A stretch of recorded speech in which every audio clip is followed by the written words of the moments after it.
Olha, existe uma história que, querendo ou não, moldou muito da nossa visão ocidental sobre as origens de tudo, né?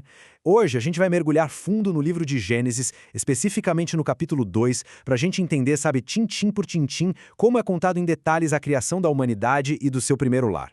Para a gente não se perder, nossa análise vai seguir 4 pontos principais. Primeiro, a gente fala sobre o sétimo dia, o tal do descanso divino. Depois, a gente foca nos detalhes da origem do homem. Aí, a gente entra no Jardim do Éden e naquela regra única que foi dada. E por fim, a gente fecha com a criação da companheira dele. Vamos lá então? Então, vamos lá. Começando pelo começo, ou melhor, pelo fim da criação. É interessante que, antes de a história focar totalmente na humanidade, o texto faz questão de deixar uma coisa bem clara, um conceito que seria fundamental para o universo que acabava de nascer. Essa ideia de um ritmo sagrado, sabe, entre trabalho e descanso. Bom, com tudo pronto, céus e terra finalizados, a narrativa vira o holofote para um dia bem específico, o sétimo. E olha, na simbologia bíblica esse número 7 não está aí por acaso não, hein? Ele carrega um peso enorme. É o número da completude, da perfeição, como se dissesse, a obra está concluída e perfeita. E aqui tem um detalhe muito importante. O texto fala de uma ação dupla, que vai muito além de só parar.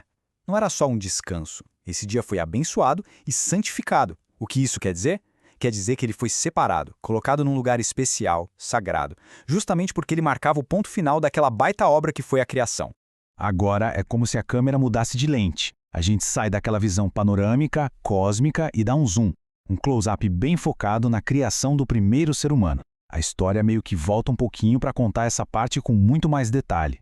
E o cenário que o texto pinta é, no mínimo, curioso. Pensa só, a Terra está ali, pronta, mas parece que está em pausa, sabe? Num estado de suspensão. Não tinha planta de campo ainda, e o motivo era duplo. Faltava chuva e, olha que interessante, faltava o homem para lavrar o solo. O palco estava completamente montado, só esperando o protagonista entrar. O jeito que a criação do homem é contada é quase um passo a passo, e é muito poético. Primeiro, a matéria-prima, o pó da terra, uma conexão direta com o que há de mais básico no nosso planeta. Depois vem a ação divina, o sopro de vida direto nas narinas. E por último, o resultado de tudo isso, ele se torna uma alma vivente. Ok, com o homem já criado, a narrativa muda de foco de novo. Agora é sobre o ambiente dele, o lugar ideal e a única regra que ele tinha que seguir. E olha, esse é um ponto que vai definir todo o resto da história. E é impressionante o nível de detalhe que o texto dá sobre esse tal de Jardim no Éden. Fala da localização, a leste, da vegetação, cheia de árvores bonitas e com frutas boas para comer. Chega a citar um sistema de rios com nomes que a gente conhece até hoje, tipo o Tigre e o Eufrates. Mas o coração do jardim, tanto no sentido literal quanto no figurado, eram duas árvores. Duas árvores bem especiais. Mas e aí? Qual era a do homem nesse paraíso todo? Ficar de boa? Não. O texto é bem direto. Ele foi colocado lá para o cultivar e o guardar. Ou seja, não era para ser um lugar de preguiça, mas de propósito. Tinha um trabalho, uma responsabilidade de cuidar daquele lugar. Vamos voltar para aquelas duas árvores no centro de tudo. A regra era simples. De todas as árvores do jardim, podia comer à vontade, inclusive da árvore da vida. Mas tinha uma única árvore que era proibida, a tal da árvore do conhecimento do bem e do mal. E é essa diferença, essa única exceção, que é a chave de tudo que vem depois. E essa regra via com um aviso bem claro, uma consequência direta e, vamos dizer, bem severa. O texto não deixa margem para dúvida, não tem ambiguidade. Desobedecer essa única ordem significaria certamente morrer. A liberdade ali era imensa, mas não era ilimitada. E aí, quando parece que está tudo perfeito, tudo nos eixos, a narrativa apresenta o primeiro problema. A primeira coisa que não está 100% no paraíso. Mesmo com todo aquele ambiente perfeito, tinha algo fundamental faltando na experiência daquele homem.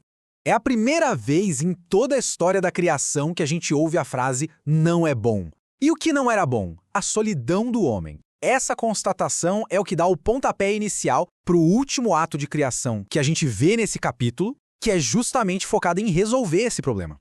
E para deixar essa solidão ainda mais evidente, o homem ganha uma tarefa. Ele tem que dar nome a todos os animais. É um ato de autoridade, de inteligência, mas no meio desse processo todo, o texto mostra que ele se dá conta de uma coisa. Para todos aqueles bichos, haviam pares. Mas para ele mesmo, não se achava uma auxiliadora idônea, sabe? Alguém que fosse como ele, que o completasse.